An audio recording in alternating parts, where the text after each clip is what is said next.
Everyone, it's James here. Welcome to another video. So this is going to be a vinyl finds video again. Not done one of these for a couple of weeks and still got a big backlog. So let's get straight down to it.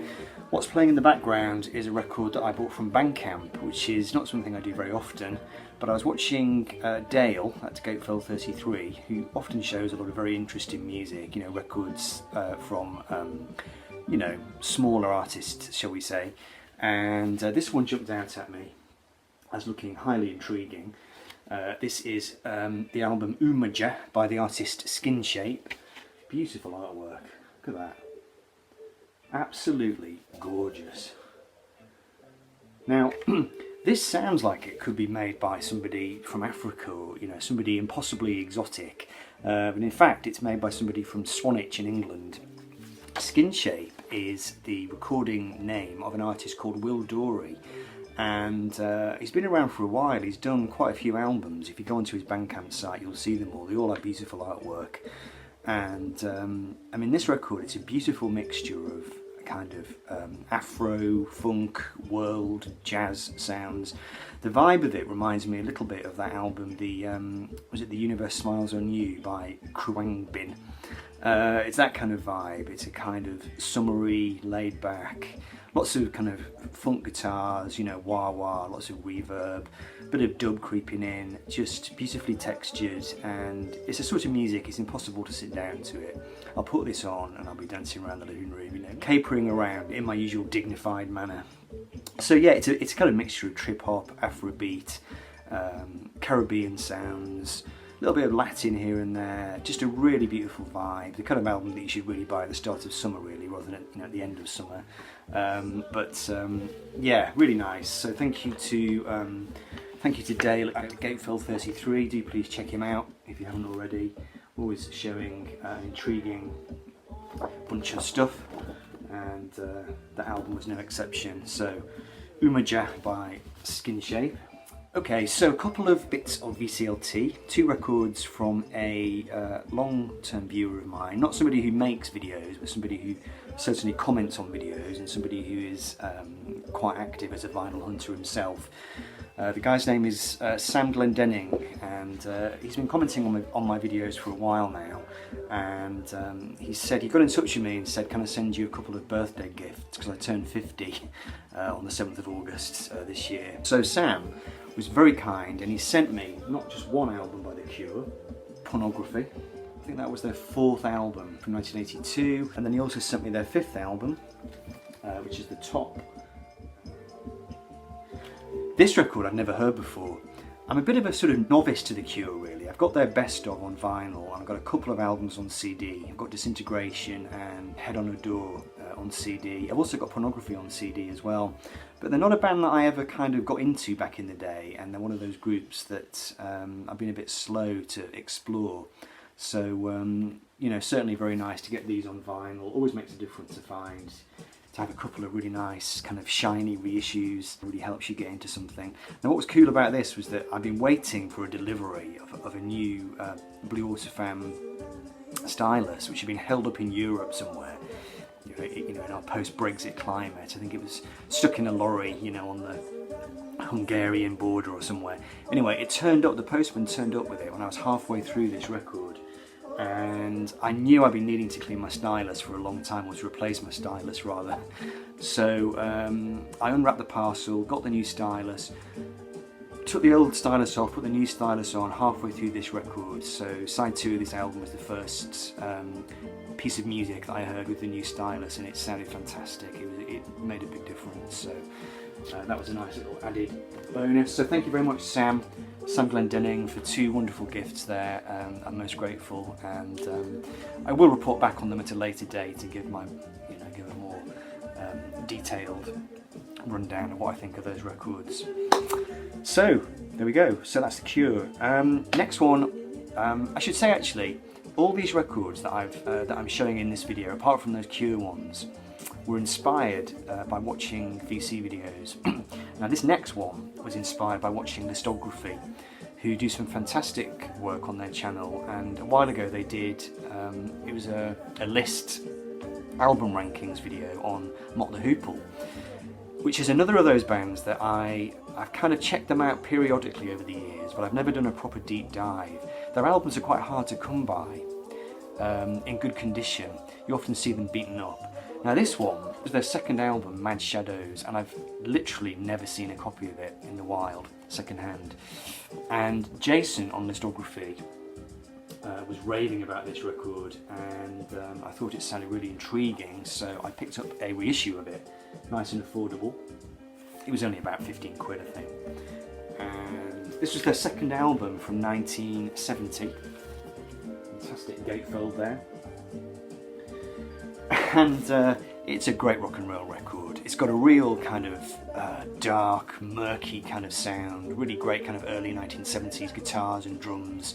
Reminds me a little bit of The Man Who Sold the World by David Bowie, but it's more chaotic than that.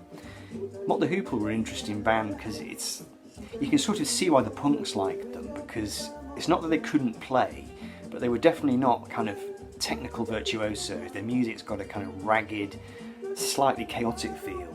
The drummer, Dale Buffin Griffin, he's got a kind of real great kind of thrashy style, you know, it's almost sounds like it's going to fall apart at any minute.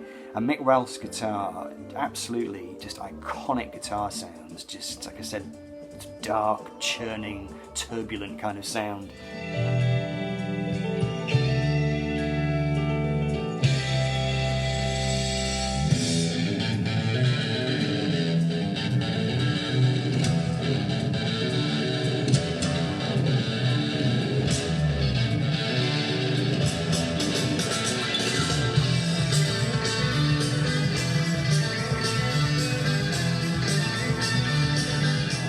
I am lacking a few Mott the Hoople albums. I have picked one up recently, a second-hand one, which I'll show in a subsequent update. But like I said, this was one that I've never seen before, so I thought to myself, right, I shall just go and avail myself of a copy of it. Now this next one was from watching, well, a couple of people, to be fair. Hannah, the Omaha Introvert, has shown this album on numerous occasions. I've seen it on her channel.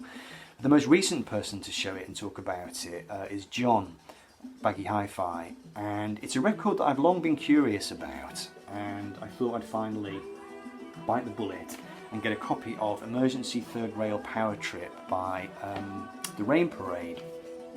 And this is a really nice reissue. It's on the fetching green vinyl. Now this bunch were leaders of the pack, really, when it came to the Paisley Underground, which was a kind of LA-based musical movement in the 80s that was heavily indebted to the 1960s sound, the Bird sound, the Rickenbacker psychedelic guitar sound. And I think they were from Minnesota originally, but like I said, they kind of made a name for themselves in LA. And I'd long been curious about it, and John talked about it very eloquently, so I asked for this for my birthday, and I got this for my birthday, and really enjoyed it actually.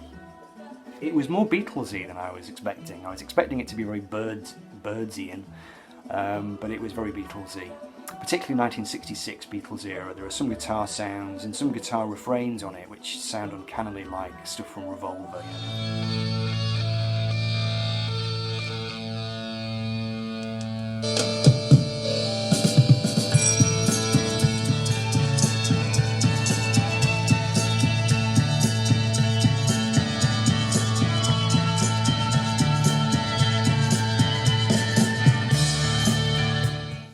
Beautiful chiming guitars, twin guitar sound, lovely songs, very kind of laid back, sparkly, psychedelic. There's touches of psychedelia in there, and no mistake. You've got a bit of sitar coming through, and it's just got a sort of 1966, early 1967 vibe to it. But like I said, it comes from 1983, and just really enjoyable. A record that I've been long overdue checking out. So thanks to John, I finally was inspired to finally get a hold of a copy of that. Beautiful. Emergency Third Rail Power Trip. Not the most succinct album title in the world, but a very nice record anyway. Now the final two things I'm going to show you today were both inspired really by watching Doug at Fat City Vinyl. Now Doug at the moment is on a real trip showing very interesting music, what you might call world music, though I don't like the term world music. He's showing a lot of African stuff.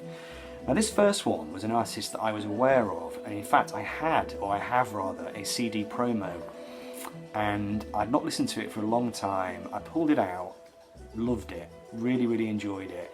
So I picked this reissue up based on my enjoyment of that. This is the Oneness of Juju, and this is one of their albums. I'm not entirely sure which one it is. It's called African Rhythms. Now this, there's quite a complex story behind this band. James Plunky Branch, who's from Richmond in Virginia, and he's basically a guy, he cut his teeth originally, I think, on the East Coast. You know, he did a lot of work in New York, and he became involved in radical politics, went over to the West Coast to San Francisco and got involved with the Black Panther movement, and he started to get, you know, heavily into, you know, the music of liberation. You know, he got quite into the political movement surrounding South Africa and apartheid, and his music took on a kind of radical fervour, really. Broadly speaking, it's what you'd call Afrobeat, Afro-funk, but it's very horn-led. It's not particularly guitar-y, it's more kind of horn-based. But it touches on all kinds of genres. There's all sorts of stuff going on. There's funk, there's R&B, there's soul, there's a bit of disco, certainly a good dose of free jazz, and just a very beguiling mix of stuff going on. Like I said, the promo I had, which I think was a best of, that had all kinds of stuff on it. It was just, you know, dizzyingly diverse, shall we say. And this album is, you know, much the same. Very enjoyable. And there's a few albums now. I think they've done I think there's a reissue program where they've done a few of these records. This is the one I picked up. So that's the Oneness of Juju, African Rhythms. Highly recommended if you enjoy kind of, you know, funky African stuff with a bit of jazz thrown in and a bit of soul thrown in as well.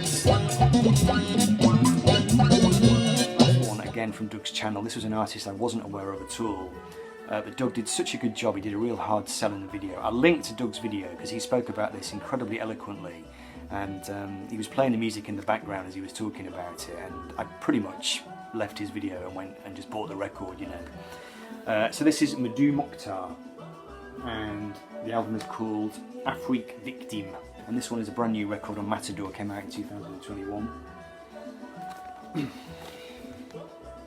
And essentially this is desert blues. His real name is Mahamadou Suleiman. He's from that tradition, the Tuareg desert blues guitar style, which was, I think, was originally pioneered by Ali Farka Touré, I think.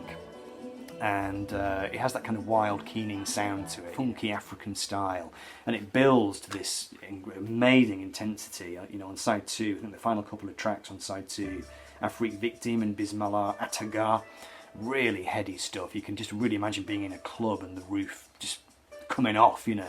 Absolutely amazing intensity, the playing.